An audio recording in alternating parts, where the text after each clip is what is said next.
Saudara bersukacita pagi hari ini? Percaya bahwa Tuhan hadir di sini? Haleluya. Kita semua memiliki semangat yang sama untuk rindu ya, mengalami pertolongan dan pembelaan Tuhan. Amin. Saudara, pagi hari ini kita akan berbicara tentang mencurahkan pertolongan dan berkatnya. Bisa ditampilkan? Nah, ini dia. Tema khotbah kita pada hari ini tentang mencurahkan pertolongan dan berkatnya. Ya, yang terdapat di dalam kitab 1 Tawarik pasalnya yang ke-14 ayat 11. Kita baca bersama-sama. Saya akan berikan aba-aba dalam hitungan yang ketiga, kita bersama-sama ya. 2, 3. Lalu majulah ia ke Baal Perazim, dan Daud memukul mereka kalah di sana. Berkatalah Daud, Allah telah menerobos musuhku dengan perantaranku seperti air menerobos. Sebab itu orang menamakan tempat itu Baal Perazim. Puji Tuhan. Saya percaya bahwa kita semua merindukan hal-hal yang dahsyat dan hal-hal yang luar biasa. Setiap minggu ya, kita dimotivasi melalui kebenaran firman Tuhan agar kita terus memiliki semangat yang terus bergelora di dalam kehidupan kita untuk bisa melihat perkara-perkara yang Tuhan janjikan kepada kita itu menjadi pengalaman di dalam kehidupan setiap pribadi kita. Saudara mau mengalami? Nah, Bapak Ibu Saudara yang saya kasihi dalam Yesus Kristus, seorang yang hebat, ya, seorang yang saya bisa katakan adalah seorang yang sangat sukses di zamannya. Ya. Dia telah mendapatkan pencapaian-pencapaian yang bisa dikatakan spektakuler di dalam kehidupannya. Ya. Dia telah meraih banyak impian, banyak keinginan telah dia raih dengan luar biasa. Dia adalah seorang yang bernama Daud, ya. Namun Bapak Ibu Saudara yang saya kasih, kalau kita baca di sini dikatakan bahwa Daud ini mengalami sebuah terobosan di dalam kehidupannya ya. Dia mengalami kemenangan di dalam kehidupannya. Kalau dikatakan di sini Allah telah menerobos musuhku dengan perantaraanku seperti air menerobos. Nah, Daud adalah seorang pemenang. Dan saya percaya bahwa kita juga semua merindukan menjadi orang-orang yang menang. Amin. Mau menjadi pemenang? Daud sudah membuktikan bahwa dalam pencapaian-pencapaiannya dia selalu tampil sebagai pemenang di dalam kehidupannya. Ya. Namun kalau kita lihat Bapak Ibu Saudara di dalam pasal 14 ayat yang ke-8, kalau kita melihat di situ bagaimana dikisahkan tentang Daud ini ya, ketika dia lantik ya, ketika ia diurapi sebagai raja, kemudian orang Filistin menyerbu dia untuk mau menangkap dia. Nah, itu merupakan sebuah tantangan, sebuah kesulitan yang dia hadapi. Ya. Tapi ketika kita melihat di sini, wah, betapa bangganya kita melihat bahwa pernyataan Daud yang mengatakan bahwa Allah telah menerobos musuhku dengan perantaraanku seperti air menerobos. Saya percaya kita juga semua ketika kita mengalami sebuah kemenangan ya. Kita katakan saya telah mengalami terobosan baru dalam hidupku dan saya telah menjadi pemenang.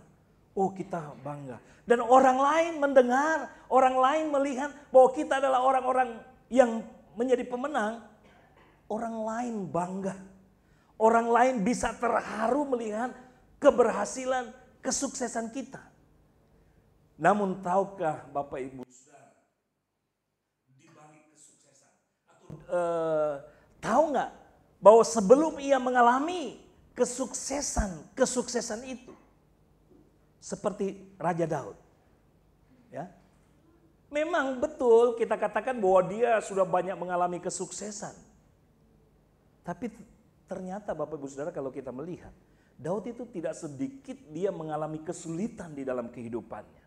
Dia tidak sedikit mengalami persoalan yang harus dia hadapi dengan membutuhkan sebuah keberanian, membutuhkan mental yang kuat di dalam kehidupannya. Kalau dia tidak memiliki keberanian di dalam kehidupannya, dan kalau dia tidak mengalami pengalaman hidup bersama dengan Tuhan, dia akan kalah. Oleh karena itu Bapak Ibu Saudara, hari ini kita berbicara tentang mencurahkan pertolongan Tuhan. Kita mau belajar dari Daud, ya. Nah, apa yang membuat Tuhan tertarik untuk mencurahkan berkat, ya? Apa yang membuat Tuhan itu tertarik mencurahkan berkat atau pertolongan dan berkatnya di dalam kehidupan kita?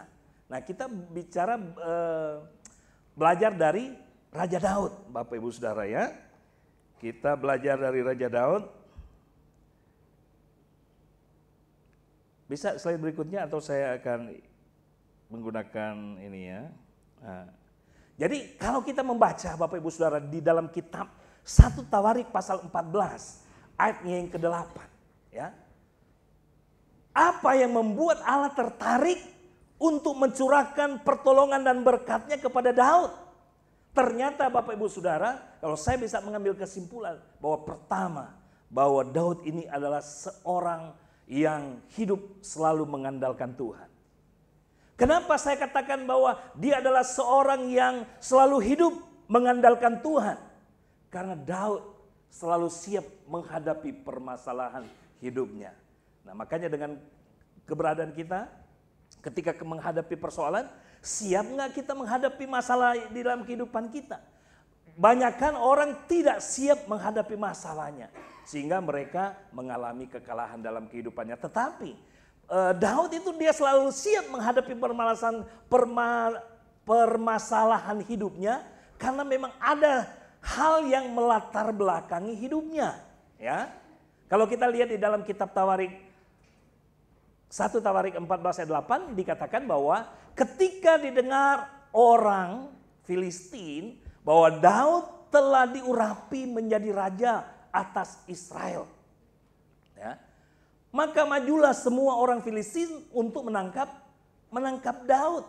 Wah, ini katanya kan, ini orang Filistin, ya. Ketika mereka mendengar bahwa Daud telah diurapi menjadi raja, maka mereka semua, ya, menjadi marah, tidak setuju, dan mereka ingin menangkap Daud. Mereka tidak mau Daud itu menjadi raja. Saudara ingat kisah Daud sebelumnya, ya, sebelum dia menjadi raja, apa yang dia pernah lakukan melawan orang Filistin? Dia pernah mengalahkan seorang yang disebut, orang bilang seorang raksasa, miliki badan yang besar, ya. Dia adalah Goliat, ya. Jadi sebelum dia menjadi raja, dia telah membuktikan bahwa dia hebat, ya. Daud itu adalah seorang yang hebat, seorang yang luar biasa, ya. Dan dia siap selalu menghadapi masalah yang dia hadapi. Ketika ia tampil mau melawan Goliat, itu saudara-saudaranya berkata, waduh, kami tahu bahwa kamu punya sifat pemberani, ya, tapi keluarganya itu teristimewa yang kakaknya yang tua itu enggak terima, ya. Sampai dia bilang mengejek, mengolok si Daud itu. Tetapi Bapak Ibu Saudara kita lihat di sini, ya. Ketika Daud katanya mendengar hal itu, mereka semua mau menangkap dia, lalu majulah ia menghadapi mereka. Jadi dia tidak gentar, ya. Dia tidak takut menghadapi masalah yang mungkin begitu menakutkan, ya. Dia tidak takut. Nah, makanya Bapak Ibu Saudara kita juga tidak perlu takut, ya. Karena dikatakan di dalam kitab Samuel 1 Samuel 17 ayat 45 dan 49. Ini yang melatar belakangi sehingga Daud dikatakan seorang pemberani dan dia selalu berkenan di hati Tuhan. Kenapa? Nah, ini kisah Daud. Tetapi Daud berkata kepada orang Filistin itu berhadapan dengan si Goliat itu ya. Engkau mendatangi aku dengan pedang dan tombak dan lembing. Tetapi aku mendatangi engkau dengan nama Tuhan Allah. Jadi kita melihat di sini dari pengalaman Daud menghadapi Goliat, di sini sudah menunjukkan bahwa dia punya hubungan yang baik dengan Tuhan. Dan dia mengandalkan akan kekuatan Tuhan. Dia berani menghadapi musuhnya karena dia hidup bersama dengan Tuhan. Ya, dia berani. Nah makanya kehidupan kita juga saya yakin dan percaya kalau kita punya pengalaman bersama dengan Tuhan, apapun masalah yang kita hadapi, kita berani hadapi. Amin. Jadi tidak ada masalah yang akan menakutkan kehidupan kita. Karena kalau kita berjalan bersama dengan Tuhan, maka kita akan mengalami perkara-perkara besar seperti yang dialami oleh Daud. Karena dia berjalan bersama dengan Tuhan. Dia bilang, engkau mendatangi aku dengan tombak dan lembing, tetapi aku mendatangi engkau dengan nama Tuhan Allah semesta alam. Ya. Pencipta langit dan bumi. Ya. Kita juga percaya bahwa kita percaya kepada Tuhan Allah semesta alam, pencipta langit dan bumi. Amin. Yang kita kenal di dalam nama Tuhan Yesus Kristus. Jadi tidak ada hal yang menakutkan kita. Makanya andalkan Tuhan di dalam kehidupan kita. Karena kalau kita selalu mengandalkan Tuhan, pasti Tuhan itu senantiasa tertarik untuk melepaskan, untuk memberikan, mencurahkan pertolongan dan berkat-Nya di dalam kehidupan kita. Amin. Nah selanjutnya Bapak Ibu Saudara, bisa diklik. Nah itu hidup selalu mengandalkan Tuhan. Daud selalu berkomunikasi dengan Tuhan. Dan menyelesaikan masalahnya. Nah jadi seperti ini. Jadi dikatakan dalam kitab Tawarik pasal yang 14 ayat 10. Ya, itu lanjutan dari ayat tadi. Dikatakan bertanyalah Daud. Ya, dia bertanya karena dia berada di dalam masalah yang cukup besar yang dia hadapi. Di mana orang Filistin datang untuk mau menangkap dia. Daud berkata kepada Allah, apakah aku harus maju melawan orang Filistin itu? Dan akan kau serahkankah mereka ke dalam tanganku? Kemudian Tuhan berkata, Tuhan menjawab. Artinya apa? Daud bertanya dan Tuhan menjawab. Artinya apa Bapak Ibu Saudara? Terjadi komunikasi. Ada komunikasi yang terjadi. Ya, ketika Daud memiliki masalah, dia berkomunikasi dengan Tuhan. Dan Tuhan menjawab. Amin. Sama dengan kehidupan kita.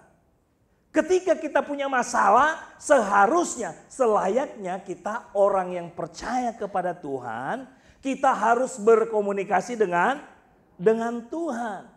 Karena orang yang senantiasa berkomunikasi dengan Tuhan, mereka adalah orang yang senantiasa berkenan kepada Tuhan. Ya, orang-orang yang mengandalkan Tuhan, pasti mereka adalah orang-orang yang senantiasa berkomunikasi dengan Tuhan. Ketika mereka punya masalah, tanyakan kepada Tuhan. Solusinya apa? Saya yakin dan percaya Tuhan pasti memberikan solusi. Amin. Karena dikatakan di sini Tuhan menjawab. Bukan Tuhan berdiam diri. Tetapi di sini pengalaman Daud bahwa Tuhan menjawab apa yang ditanyakan oleh Daud. Nah bagaimana dengan kehidupan kita?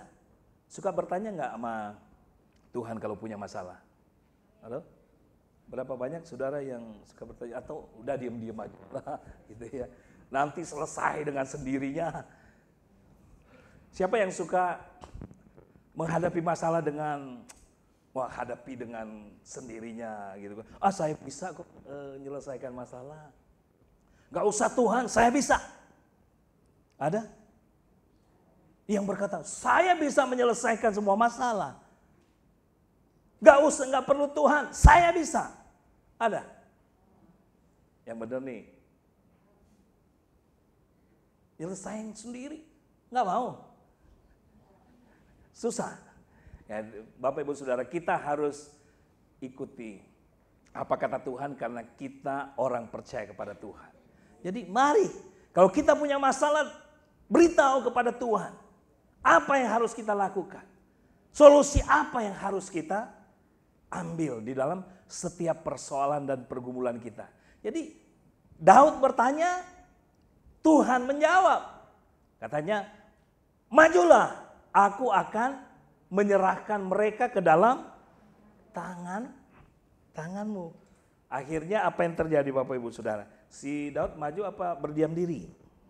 Dia maju Bapak Ibu Saudara.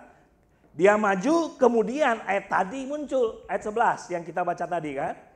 Ketika ia maju, maka terjadilah yang namanya terobosan.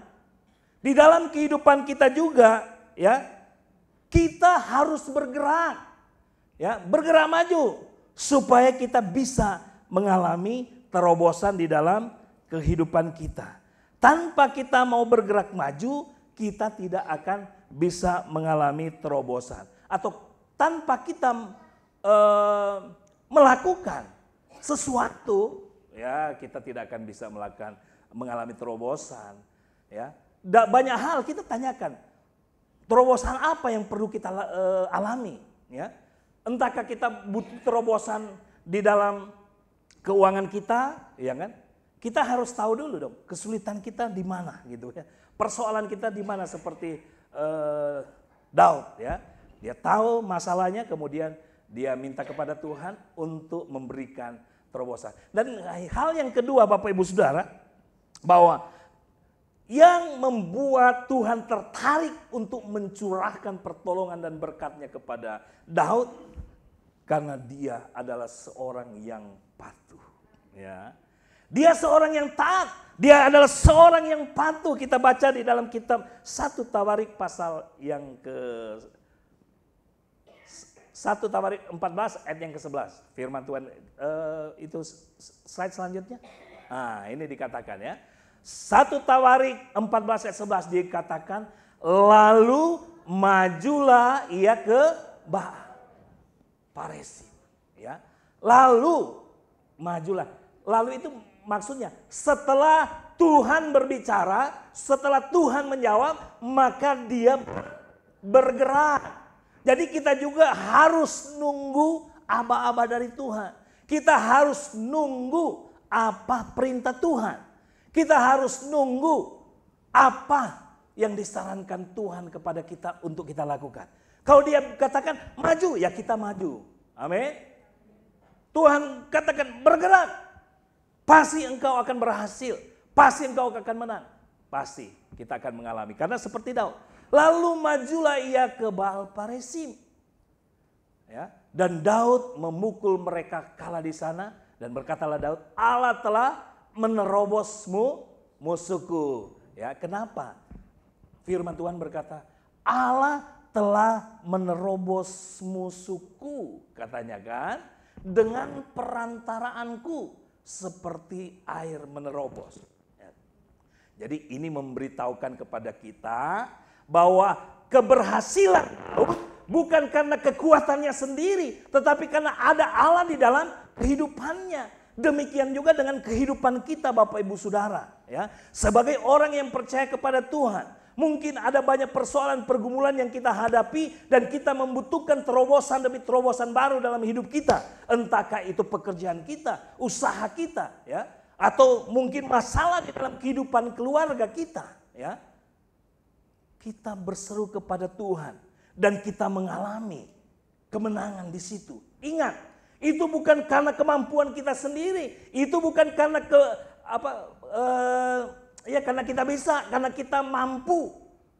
Di sini kita diingatkan bahwa kita bisa menjadi pemenang. Kita bisa menerobos semua masalah hidup kita. Semua karena ada Tuhan di dalam kehidupan kita. Amin. Ya, karena ada Tuhan. Ya. Allah telah menerobos musuhku dengan perantaraanku. Ya, menerobos musuh. Nah, Bapak Ibu Saudara, mau menerobos masalah-masalah dalam kehidupan kita? Slide berikutnya menggambarkan Bapak Ibu Saudara tentang bagaimana kesulitan-kesulitan yang dialami dalam bidang transportasi, gitu ya. Ada yang tahu jalan ini terowongan Cisumadawu? Tadi saya Cisumadawu. Cisumdawu. Di mana daerahnya? Saya belum pernah melewati terowongan itu. Mana? Sumedang. Oh, ini Pak Wi tahu ya, karena sering ke daerah Sumedang ya. Luar biasa. Udah pernah lewat di sini, Pak? Oh, luar biasa. Ini baru ya. Saya juga belum pernah mengalami. Nah, jadi kita melihat ya, dulu ya, orang mau melintasi, ya mau pergi ke Sumedang, itu mungkin dari Bandung ke Sumedang. Nah, iya kan? Itu harus melewati jalan yang panjang, membutuhkan waktu yang panjang gitu kan. Karena banyak pegunungan. Harus naik, waduh ada jurang-jurang di sana gitu ya. Tetapi karena dengan adanya teknologi yang luar biasa sekarang ini, itu semua itu bisa diterobos gitu ya. Bisa diterobos, bisa menjadi dekat gitu ya. Demikian juga dengan kehidupan kita Bapak Ibu Saudara. Itu tidak ada yang mustahil bagi Tuhan. Mungkin bagi orang kalau dulu kan susah. Bisa enggak ya? Wow, digali berapa orang gali, berapa lama, berapa tahun orang mau dilobangin, dibuat goa tuh menembus. Tapi ini dengan cepat karena dengan teknologi yang canggih sekarang gitu kan. Nah, kita punya Allah yang dahsyat yang mampu membawa kita untuk menerobos hal-hal yang susah, hal-hal yang sulit. Namun ada nggak keyakinan dalam hidup kita? Percaya nggak kita? Ya. Jadi percayalah bahwa Tuhan akan memberikan kemampuan kepada kita untuk menerobos hal-hal yang sulit yang kita hadapi di dalam kehidupan kita. Ya. Kita yakin bahwa Tuhan tidak pernah meninggalkan kita. Amin.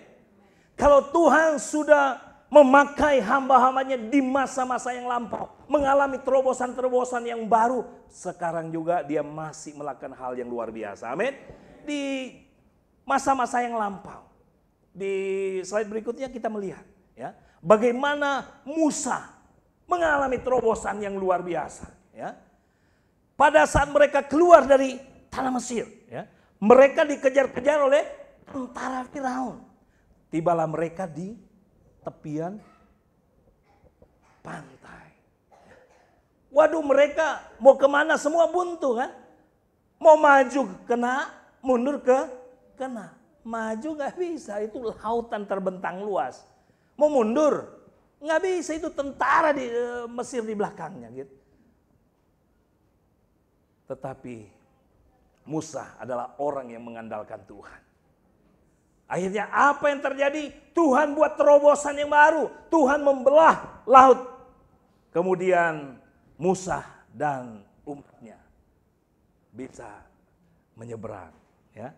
Bisa keluar dari kesulitan yang mereka hadapi. Ya. Saya yakin dan percaya bahwa kita juga pasti mampu untuk keluar dari kesulitan kita. Karena kita adalah orang-orang yang berkenan di hadapan Tuhan, ya.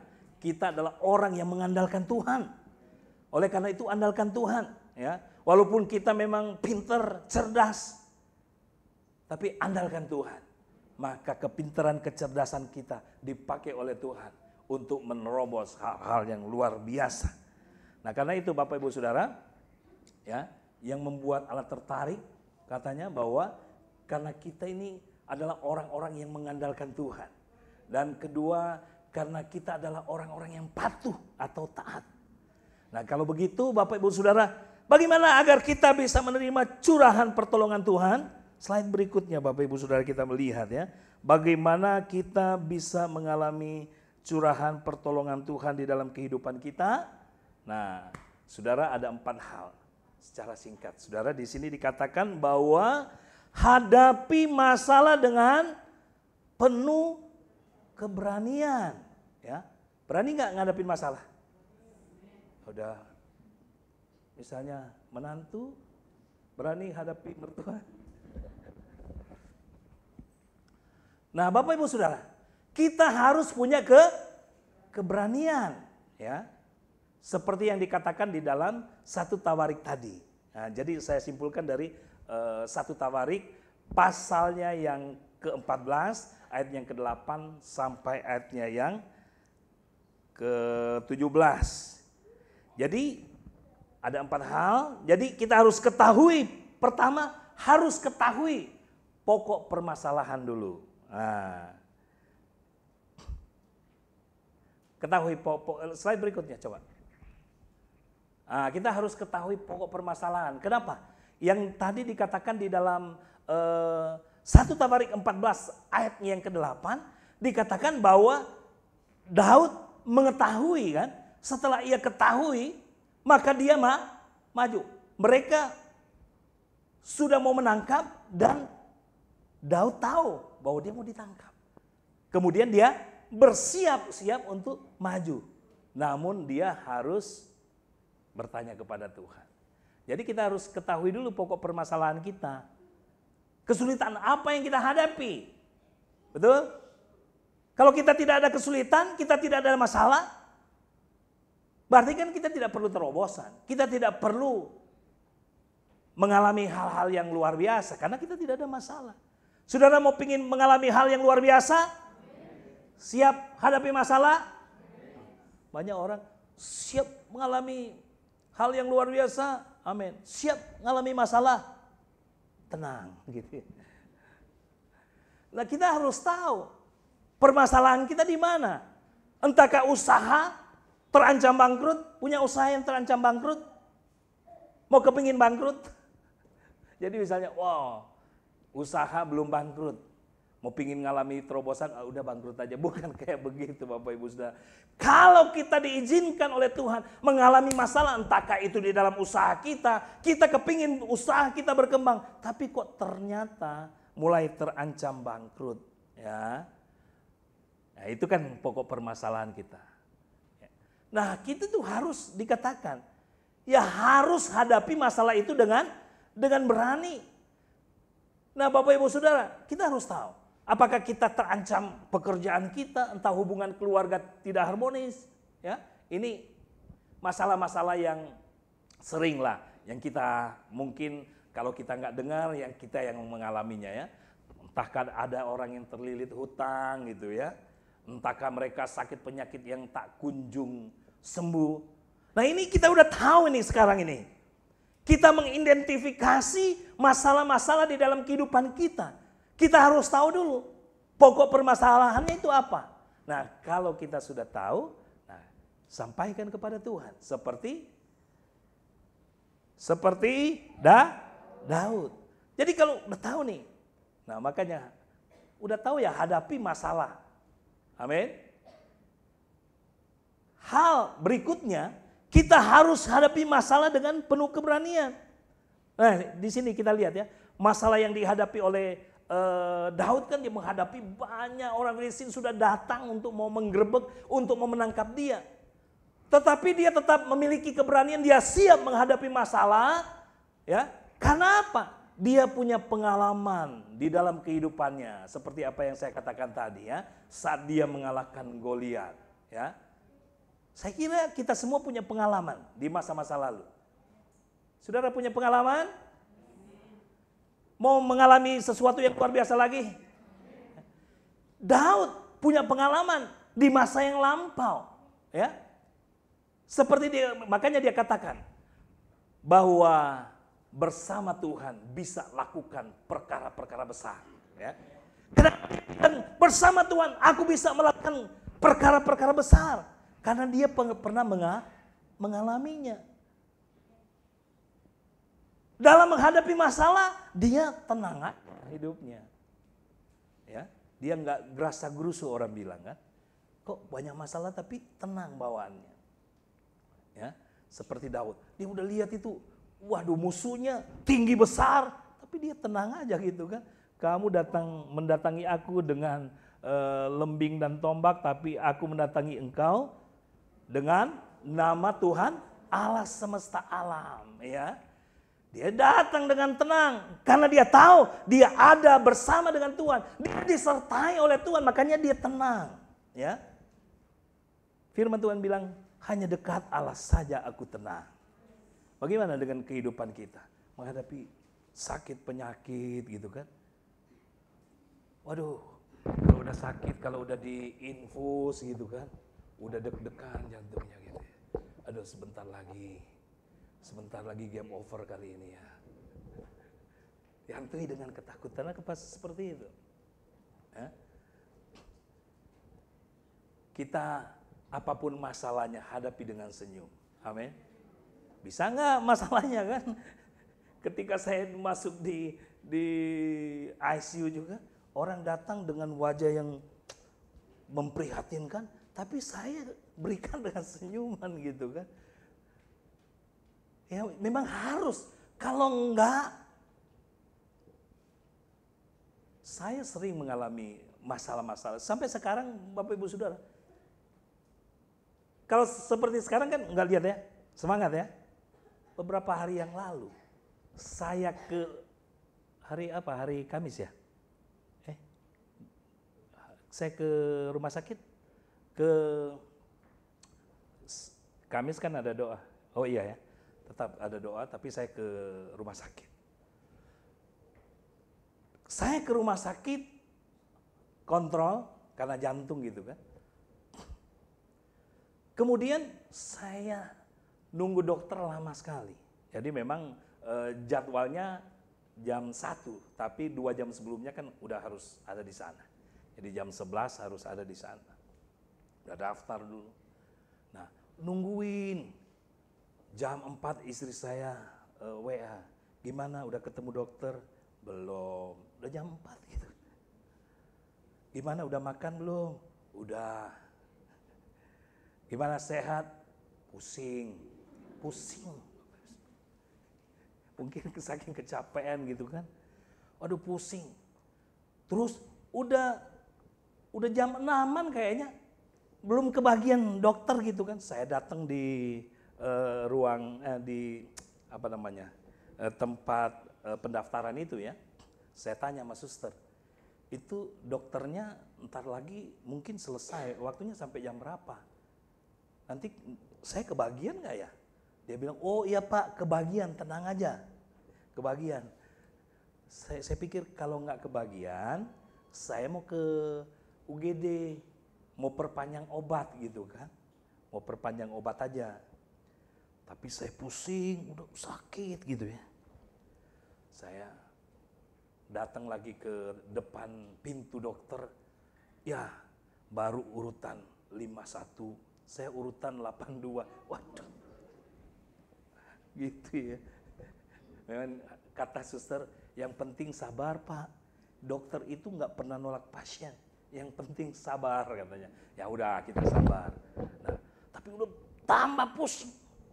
Padahal udah makan gitu kan, tambah pusing.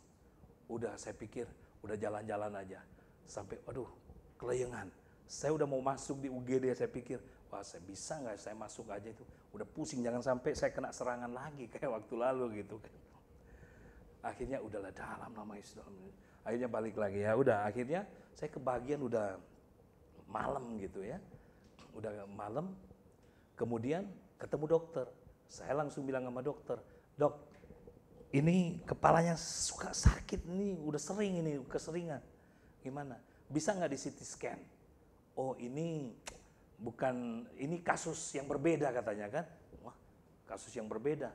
Padahal memang sehari atau 2 hari sebelumnya saya udah ke Harapan Kita, gitu kan? Karena ditolak-tolak terus sama ini kan, sama dokter, nggak mau itu.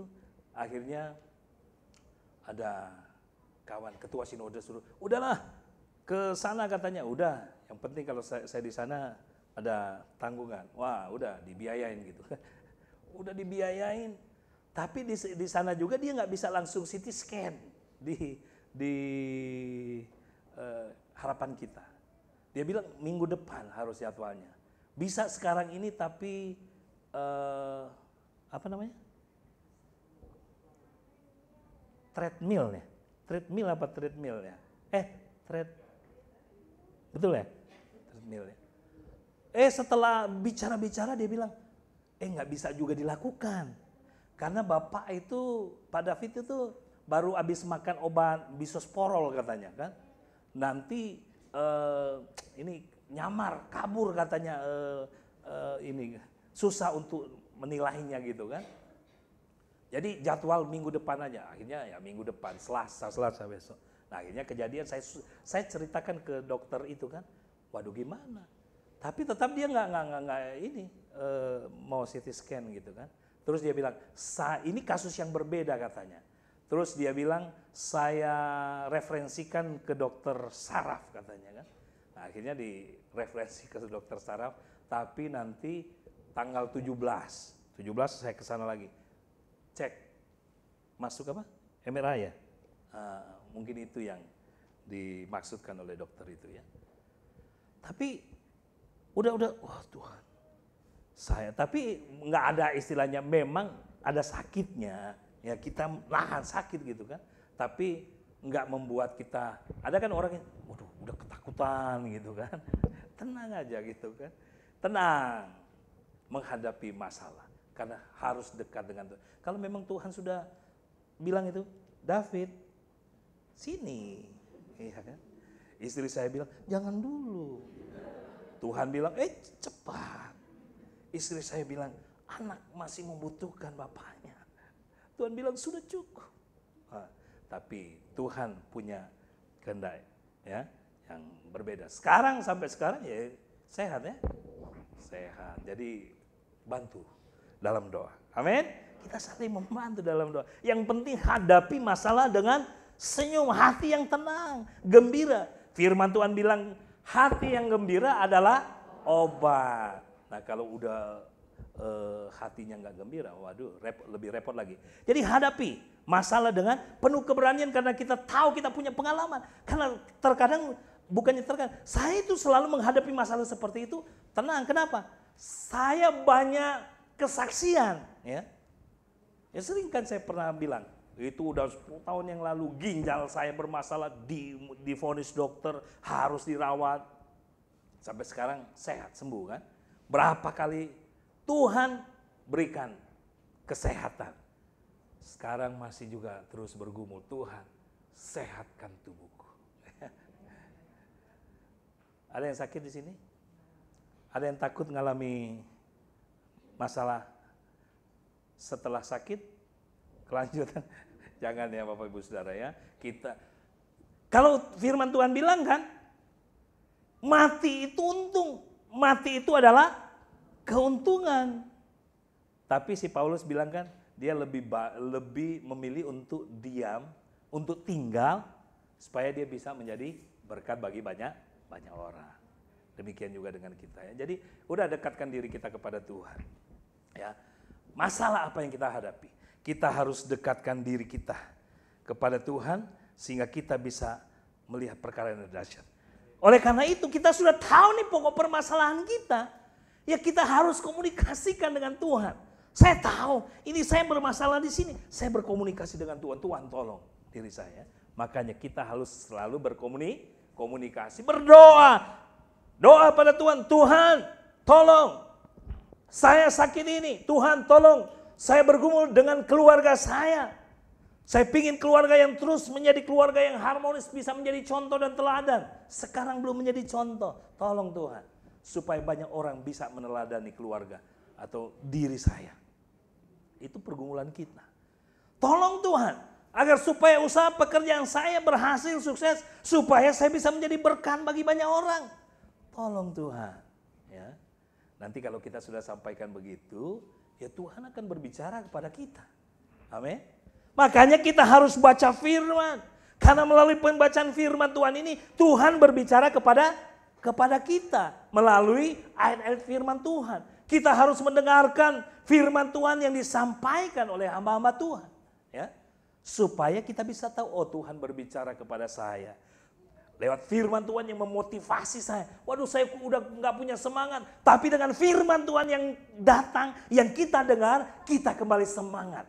Amin. Kalau kita tidak mendengar firman, ya udah kita loyo, lemah, tidak semangat, tumbang jadinya, iya kan? Jadi selalu berkomunikasi dengan Tuhan seperti Daud. Daud punya masalah yang besar, dia katakan kepada Tuhan, Tuhan, ini masalahku. Apa yang harus aku lakukan? Ya, Tuhan katakan, lakukan ini, lakukan itu. Ya, majulah, maka akan kuberikan kemenangan bagimu. Maka dengan kehidupan kita berdoa, Tuhan, berkatilah pekerjaanku. Ya, maka Tuhan katakan, bekerjalah segiat-giatnya kan. Ya, kalau kita membutuhkan berkat Tuhan, tapi kita tidak mau bekerja, Tuhan bilang, ya saya mau berkati kamu lewat bagaimana? Lewat kita bekerja. Ada pekerjaan kita, Tuhan memberkati kita lewat pekerjaan kita, lewat usaha kita. Makanya Tuhan bilang, udah kamu bekerja ini dan itu, jual bubur, jual kolak, jual apa lagi itu kan. Ya bisa aja kan, jual kacang. Ada nenek-nenek itu jual kacang aja bisa jadi orang yang sukses. Ya. Karena apa? Dia berbicara kepada Tuhan dan Tuhan berbicara kepadanya. Saudara mau berbicara kepada Tuhan tentang masalah kita? Dan kita lihat slide berikutnya dia katakan, ya turuti perintahnya gitu kan. Karena kalau Tuhan sudah berbicara kepada kita, tapi kita nggak nuruti perintah Tuhan, terjadi nggak kira-kira? Tuhan sudah berbicara maju, tapi kita nggak mau maju. Banyak orang berdoa, ya kan? Tuhan kirim pasangan hidupku, tapi diam-diam di rumah gitu kan, nggak mau bergaul, nggak mau harus cari. Kalau nggak mau nyari, harus siap dicarikan. Iya kan? Ada nggak yang belum married mau dicarikan jodoh? Enggak. Maksudnya kalau Tuhan sudah berbicara, kalau orang Manado bilang, Tuhan sudah berbicara. Ngana pura-pura pongo ngana. Jadi Tuhan sudah berbicara tapi kita pura-pura nggak denger. Pongo itu nggak denger gitu ya. Tuhan so bicara pangana marngana. Anda dengar, wah ngana ini pura-pura pongo. Dulu saya pernah dikatakan seperti itu. Makanya usia saya waktu menikah usia 37. Ya, di usianya yang ke-36 Tuhan kirim Susanti. Tetapi Tuhan kirim Susanti melalui perjuangan hambanya ini.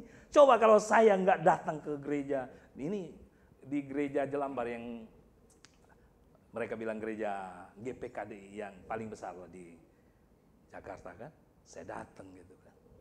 Ada orang bilang, Fit, ada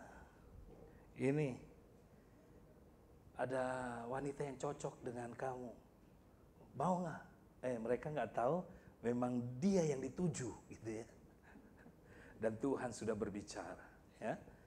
Tuhan sudah berbicara. Ya, maksudnya ketika saya ketemu saya melihat orangnya, Tuhan berbicara kepada saya, ini orangnya yang kau cari gitu ya. Akhirnya saya datang, saya telepon, saya adakan pendekatan. Ya terjadilah, ya pertemuan itu terjadi dan akhirnya menghasilkan 3 anak buah, gitu ya. Kalau nggak ke sana, nggak menghasilkan 3 anak buah. Iya kan? Jadi saya berusaha. Tapi ada juga yang memang ada yang perlu dijodoh-jodohkan. Saya juga itu dijodoh-jodohin. Mau nggak ini? Kata pendiri GPKD dulu. Dia panggil saya Boksu. Boksu sini Boksu. Saya mau jadikan kamu dengan ini. Kamu menikah, Om yang bayarin semuanya. Tapi ingat, ya, angpaonya buat Om.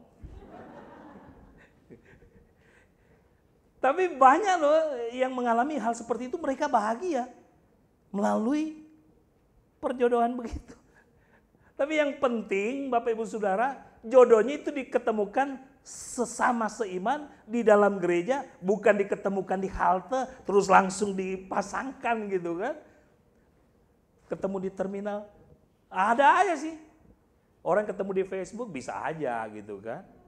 Tapi nggak selalu seperti itu. Tapi turuti perintah Tuhan. Kalau Tuhan bilang apa yang kita lakukan, kerjakan.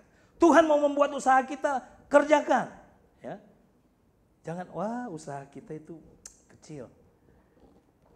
Saya mau usaha yang besar gitu ya. Tapi saya yakin dan percaya, kita semua orang-orang yang mengandalkan Tuhan. Amin. Orang-orang yang patuh kepada Tuhan sehingga Tuhan tertarik untuk mencurahkan pertolongan dan berkat-Nya di dalam kehidupan kita. Dan ingat Bapak Ibu Saudara, kita harus ketahui dulu. Kalau kita ingin mengalami bagaimana pertolongan dan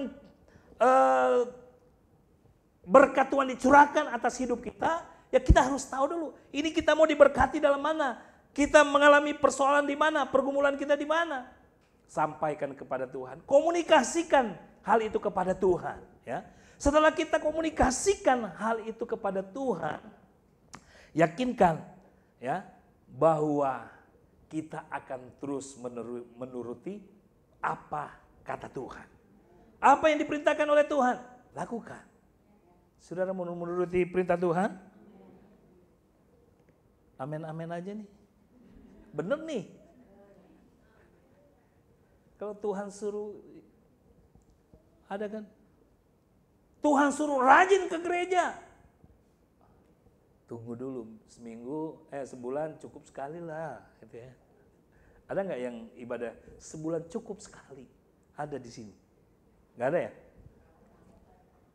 Ada nggak? Ada yang berani nggak ngangkat tangan? Ada tapi nggak berani angkat tangan. Yang setahun sekali. Iya, ada loh ibadahnya setahun sekali. Ada nggak di sini? Nggak ada ya. Soalnya kalau setahun sekali biasanya munculnya di Natal. Makanya disebut kristal. Kristen Natalan, iya kan? Tapi kalau di sini mas saya lihat itu rajin semua. Ya, setiap minggu datang ke gereja. Semua semangat gitu kan. Karena semua tahu itu semua adalah orang-orang yang bermasalah. Saudara orang bermasalah nggak? Iya harus kita akui, jangan bilang enggak. Ya. Setiap kita pasti ada masalah. Memang masalah kita ini berbeda-beda, ya. Nggak ada, soalnya dari depan saya lihat semua ini orang-orang yang punya masalah ini. Nah kita istilahnya kan mengidentifikasi masalah itu. Kalau kita sudah tahu kita ada masalah, berarti kita butuh pertolongan Tuhan. Jadi kita semua membutuhkan pertolongan Tuhan. Jadi jangan, makanya orang lihat saya kan, wih Pak David itu sehat gitu kan. Pak David itu riang gembira, nggak ada masalah di dalam kehidupannya. Mereka nggak tahu kita masalahnya banyak gitu kan. Kita mengalami banyak kesulitan, tetapi kita bersyukur kepada Tuhan karena Tuhan selalu memberikan jalan keluar. Tuhan selalu memberikan pertolongan di dalam kehidupan kita. Karena itu nggak usah takut, harus siap melangkah, berani mengambil walaupun resikonya besar, berani melangkah. Yakinkan Tuhan bersama dengan kita, karena itu bicara kepada Tuhan apa yang menjadi persoalan dan pergumulan kita dan taati setiap perintahnya di dalam kehidupan kita. Pasti kita menang dan sukacita, damai sejahtera diberikan Tuhan kepada kita. Puji Tuhan, kita tundukkan kepala, kita mau akhiri. Kita mau bersyukur atas firman Tuhan yang sudah disampaikan pada saat ini.